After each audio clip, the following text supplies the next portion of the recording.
You live in that little world of yours, Peter, but that's not what we're saying. Let me talk a little bit about politics here, just a little bit with you. When we went into the break, we were talking about the monetary system. How long do you think we have before this system just implodes? This game we're playing, where we're not making any sense.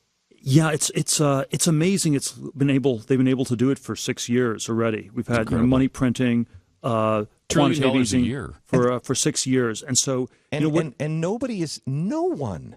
one is actually saying. You watch CNBC and they're like, oh, well, it's not going to. Yeah, we'll find a way to work it. That's never worked out. Now there's a slow impoverishment that's happening when you have interest rates at 0%. The inflation's still 2% a year. So over the course of 6 years, it's like you've confiscated 12% of people's money.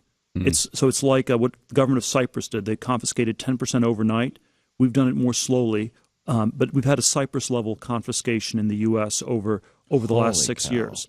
That's an amazing way to look at it. I've never even thought of it that way. Yeah. And so there isn't that much inflation, but there still is enough that it's slowly eroding things.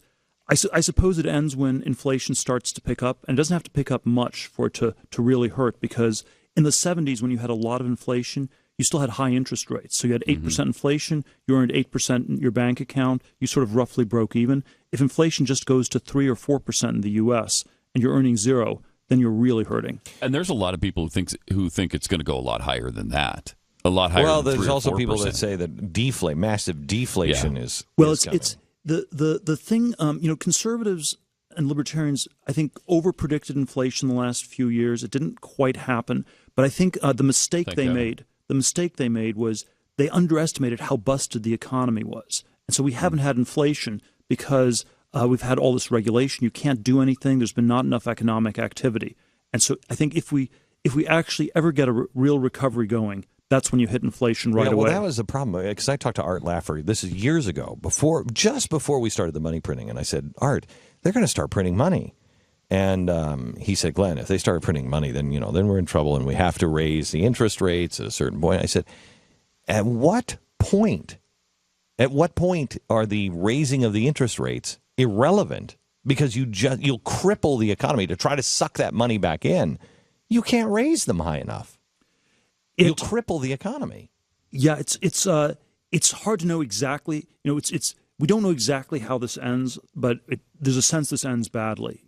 I think it can keep going for a few more years, would be my guess. I think the Fed at this point, the majority of the governors are Democrats. They're going to do everything they can to push easy money to help Hillary Clinton get elected in 2016. But I would predict that if she wins, she will be a one-term president, because it will break no matter. It will break, and this is almost the. Will it break no matter who is president? I sort of think that you might not want to win 2016, because I think they can't keep it going for 6 more years, no matter what. I don't think you can keep it going for 6 more years.